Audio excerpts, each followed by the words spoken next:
Operation blackboard কি? এই প্রশ্নটি অনেক কিন্তু ইন্টারভিউয়াররা জিজ্ঞাসা করছেন অনেক ক্যান্ডিডেটকে। তাই আমাদের সেন্টারের হবু শিক্ষককে আমরা এর উত্তরটা তার কাছ থেকে জেনে নেব। ধন্যবাদ স্যার।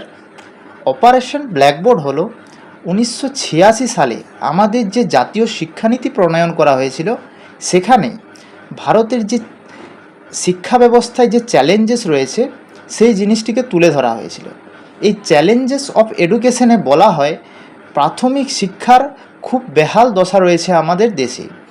এই দশাকে ফিরিয়ে আনার জন্য একটি কর্মসূচি গ্রহণ করা হয়, যার নাম হলো অপারেশন ব্ল্যাকবোর্ড।